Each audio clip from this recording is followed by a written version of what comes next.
All right, welcome. Okay, hello everyone. Thank you for joining this talk called, yes, Harry Potter and the Elastic Python clients. We're going to talk about Elastic and Elasticsearch, which maybe some of you have already heard of. It's quite popular with developers. It's an open source project that now has different licensings as well. But at its core, it's just a search engine that can really help people go through data in a very optimized and fast way. Especially logs, for example, and finding stuff. We also have observability, so you can monitor your models and all that kind of good stuff. But I seem to see a trend that a lot of the people who use Elastic don't necessarily use Python. But we do a lot of cool stuff with that as well, so we'll get into it. But to get started, maybe the first question when you see this title of the talk is, why Harry Potter? I'm a fan. If you couldn't tell, I hand-knitted it myself, so I'm quite devoted to it. I try to kind of bring this into a lot of my projects because it's fun, but also because I feel like a lot of people have read the books so that it's easier to relate to the data that we're using. And also, the books are data, and they're text data, which is really, really useful for a lot of projects, especially when you work with NLP. Then it's a really good corpus to build stuff on top of. I've done a few sessions related to it before, explaining how translation works, for example, and also back in my day, if I can even say that, when I was doing my bachelor is when Word2Vec initially came out and like when generative AI kind of began. And one of the first articles I saw about it was about, creating a new Harry Potter book based on J.K. Rowling's first books. It was really bad, but it was an example of Gen AI that blew our mind back then. We didn't know what it would go on to become, but this was really impressive for, I think that tweet is from 2017. So yeah, that's why I started using stuff with Harry Potter and making projects out of it. Then the second part is the Elastic Python clients. And yes, there are different clients for reasons, which I will get into, but it can be a bit confusing. There is the Elasticsearch client, which is like the main Python client that pretty much just wraps around. If you're familiar with Elastic, the way you query it and the way you use it for search is you send an API request in like a JSON format. And the way that this works is pretty much, taking the JSON and the dictionary as an argument and making calls to it. So you can do pretty much everything you would do with the normal Elastic interface. Then we have Elasticsearch DSL. And this one is a bit more of a high-level library. Basically, if you would take the basic Python one and you think, okay, I could probably make some more functions and make it a bit easier for me to use, then you end up with the DSL, and it works more with classes and it looks more Pythonic, so to say.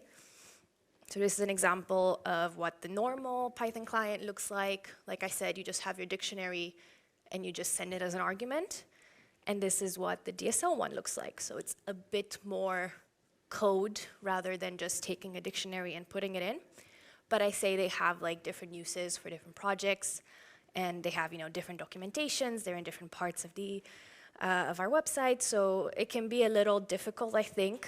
I also joined Elastic quite recently, so trying to get in and figure out where to use what, I thought it could be a little more clear, so that's why we're doing this. The way I see it, I think the main Python client is a lot easier to use in notebooks, which is what I prefer to use when I'm making quick experiments and demos.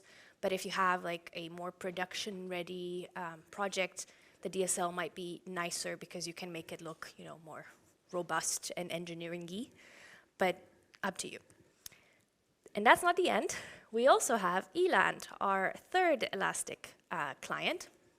And this one's specifically used for machine learning, which we'll get into. My background is in data science as well, so I'm not a pure developer, but I try to bring the cool things that you could do with machine learning and Python into Elasticsearch as well. And this was created for that reason. It has its own kind of data frame, so you can use data as in a more pandas way, if you're familiar. And it's also what we use to import models into Elastic. So if you already have an Elastic project and you think, could be cool to add some sprinkle of ML in there or generative AI, then you can simply use Eland, and then it brings models from other open source repositories such as Hugging Face sends it to your Elastic cluster, and then you can make calls to it. And as you'll see in the demo, you can simply add it to your search process and just integrate with it really smoothly.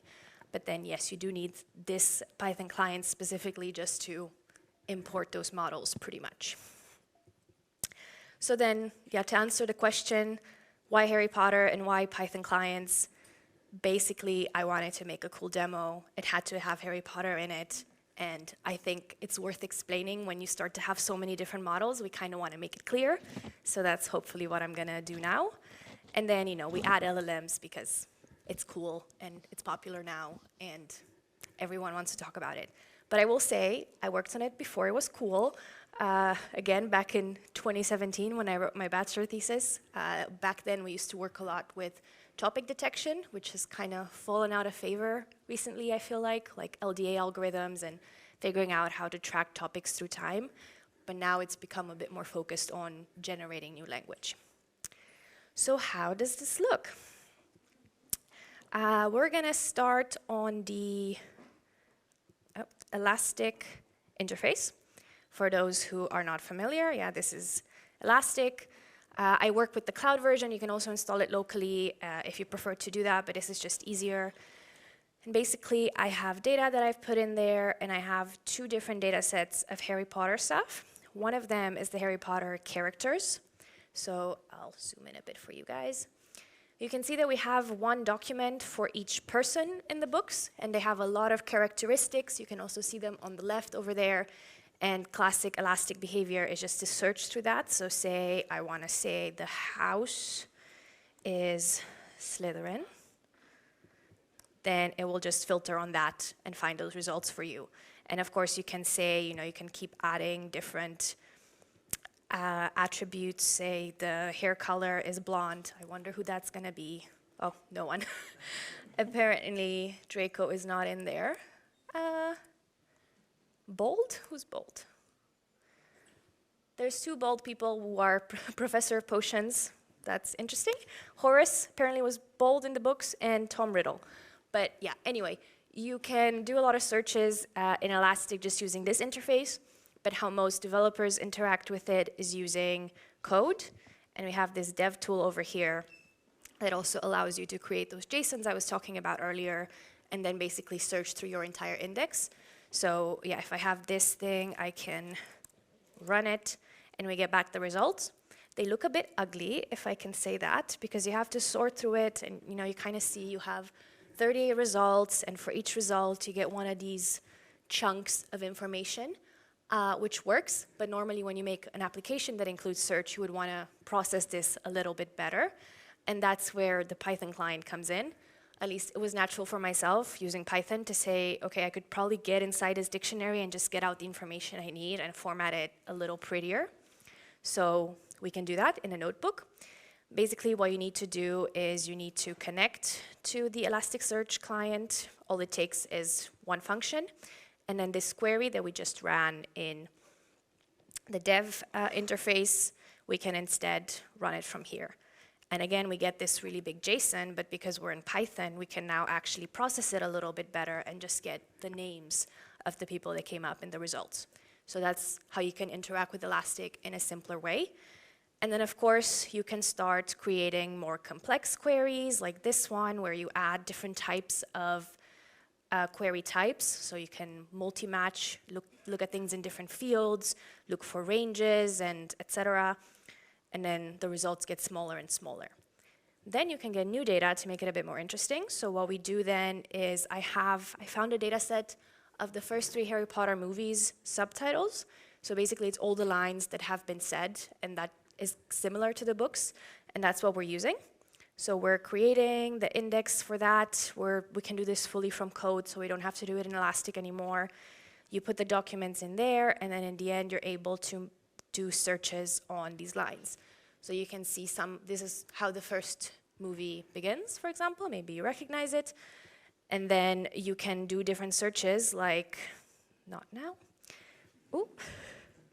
Like you can search for shouldn't have said that, which if you're familiar with the books, Hagrid says that in the beginning a lot.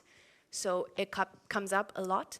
but you can also see that sometimes the grammar is a little different and the search still finds it. So that's nice, but it's not really good enough, I would say. And hence we get to the LLM part when we're like, okay, we can probably add some cooler things in there to make this search more exciting. Thinking about doing, semantic search, thinking about adding maybe some sentiment in there. And that is possible because, if we continue with this, there's like quite a range of NLP models that are very simple to bring into Elastic with the use of Eland, as I showed before.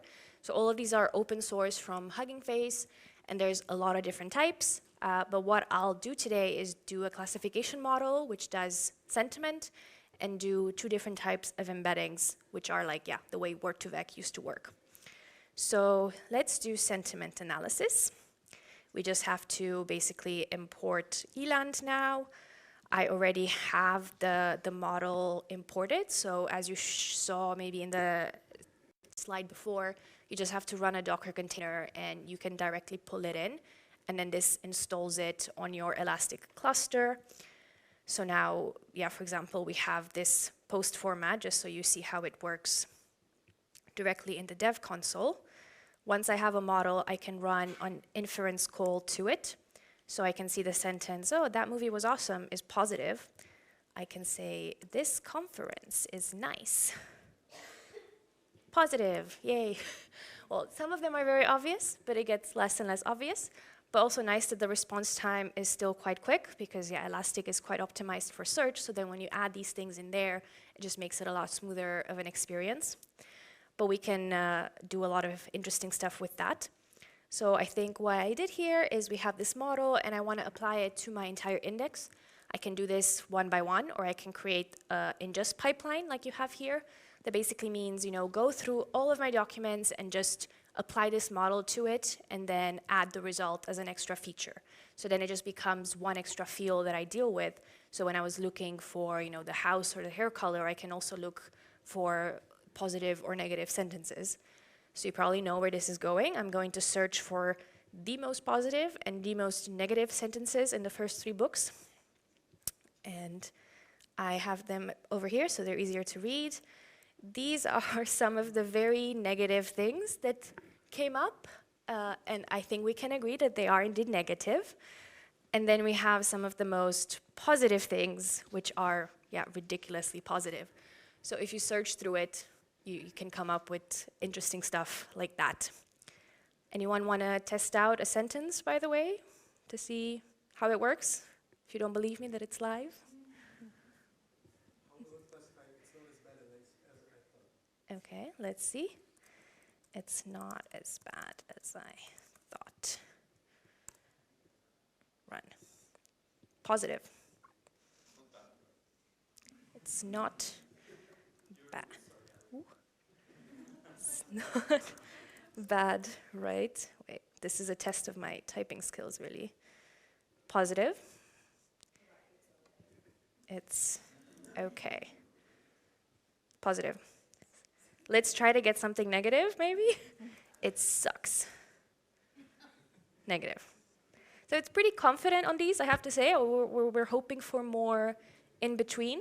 But this also important to know that these models are trained on other data sets, and then we're using them for inference. So they're not necessarily retrained on our books, so they don't absorb so much of the specific context of the books, which can affect the performance of it as well. But it works more or less with what humans consider positive and negative. But then let's get to the cooler stuff. Vector search. Now, vector search is another topic that's become more popular lately, but I will say that Elastic has been a vector database for a really long time. It's just something that we haven't really said as much because people didn't really know what it was. But now we're like in the best place to do a lot of these vector search and semantic search projects because the basic structure of how we store the data and the indexes for search is just very compatible with this concept. So there's a lot of this that kind of already goes on behind the scenes.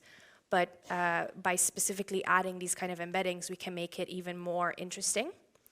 So I have a new index that I create. Again, I pull a new Docker. This time I get a sentence transformer model that I want to try. And then I get to call this new data, basically. And this will not be as nice to look at, but the results are basically transforming my sentence into a vector. So it's a very big vector. There's like a lot of dimensions in there. And what this does when I create another ingest pipeline like I did before is it takes every sentence and it puts it into this embedding space where you can then, using cosine distance and all the cool techniques, you can see which sentences are kind of close to each other, opposites, really next to each other or not. So then you can start to learn what's close and what's different. Will make sense with some examples. So I take this model, I want to try it. It runs from here as well. I make my pipeline. I can skip over the stuff. And then here I have some words that I want to try. And again, if you have different suggestions, I can change them. Let's see how it works first, maybe. So we run this, and basically I have these prompts, so to say, and I'm asking it, okay, what are the most similar sentences in your data set that are close to these prompts? So then when I get the results, for magic, there's no such thing as magic. Oh, you're doing magic, just like magic. Sometimes it looks just like normal search, right? It's just taking the word magic and finding it, so that's not super impressive. For one, the same. And then for the names, it looks really bad because it's just the name over and over. And this is what, in ML, we have the concept of overtraining. The score is the highest because it's literally the same word and it gets spoken a lot. So then we want to start tinkering with it a bit and see, like, how can we make this look more interesting? So if we look for more complex sentences, like what do they fear and bad decisions and such, then when we run it, it might have more interesting results. And I put these again on a slide so you can read them a bit better.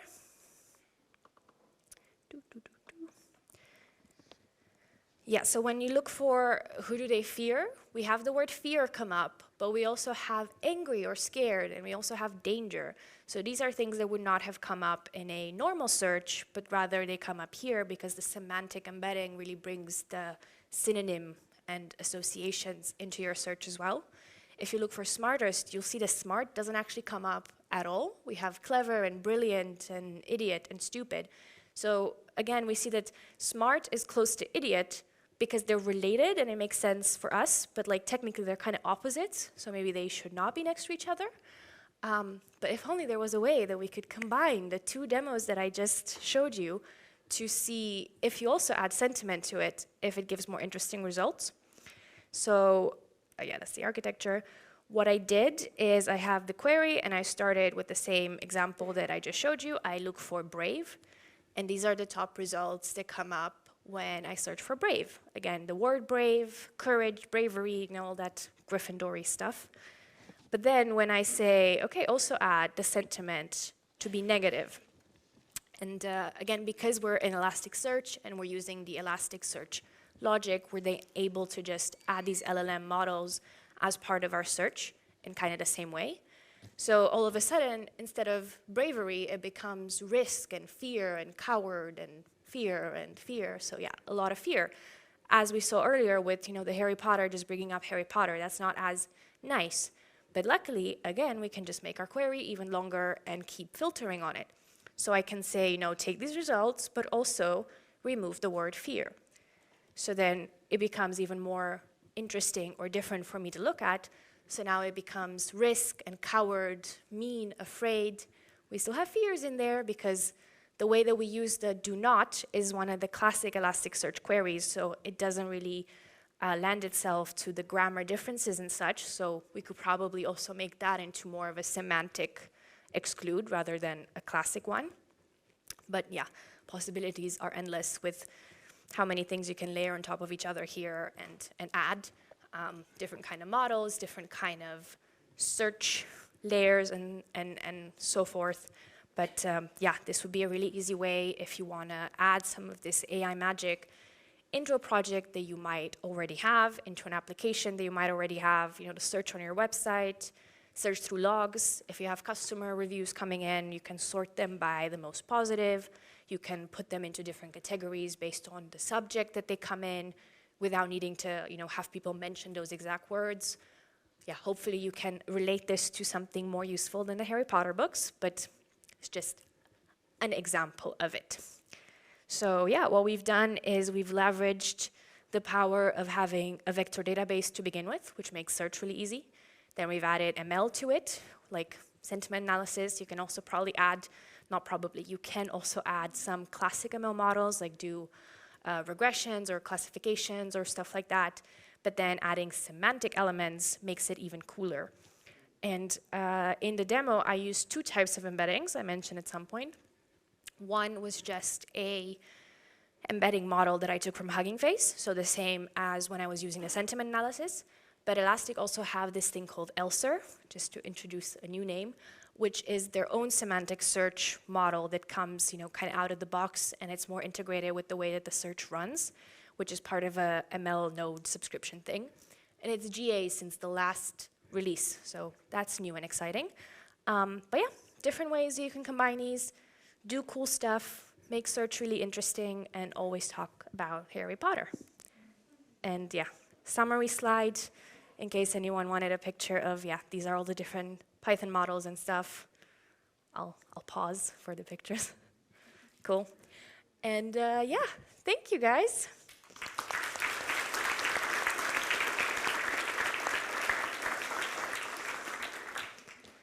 Any questions? Yeah? Hi, thanks for the great presentation. My question is, are those all add-ons like Eland or those models available also in the free license of the Elasticsearch? Yeah, so as I said right at the end, ELSER is the fancy one. That's like, I think you have to get an enterprise subscription for it, but all the other ones are available. So just in the free version, if you open it up and run it, you can use Eland. And all the models are open source themselves. That's why they're registered in Hugging Face. So that allows you to bring them in easily. And you can also add your own models. If they have the compatible architecture, then yeah, anything you've built, you can freely add to your project. Awesome, thank you. You're welcome.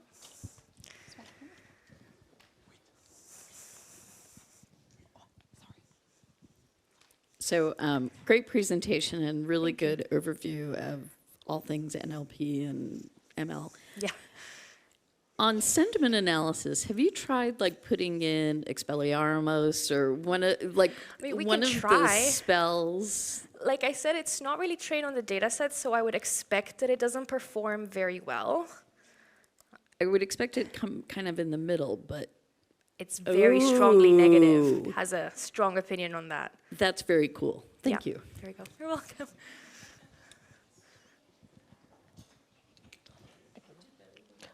Hey, question. Can you talk about the performance trade-offs when you're using vector search? Because I imagine like these similarity scores are quite expensive compared to just like other regular search. And if you do use like approximate algorithms, can you talk a little bit more about that?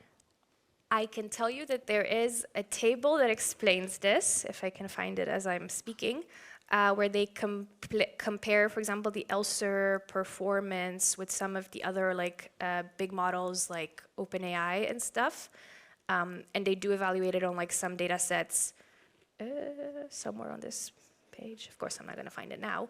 But yeah, there's a table, and then it shows like on the same data sets that like 5 of these big search models have been created on, how fast it works. And of course, there are ways to make the search more efficient or less efficient with how you store your data, intermediate results, your cache, etc. So there are ways to do that. In terms of the search algorithm, for this, they use KNN. But I also think, yeah, by default, it just has some settings put there for you that Elastic thinks are like really performant. But depending on how your data is made, how you decide to put your index in. So for me, I had a sentence was a document. Maybe you have words. Maybe you have a whole page. So for those, then you can tweak the settings so that it works best for your case. And I would say, some trial and error plus some guidance can get you to different results for that. Hope that's not too vague, but yeah. Thanks. More questions? I'll be outside as well if you want to come chat. Okay, then. Thank you so much. Thank you.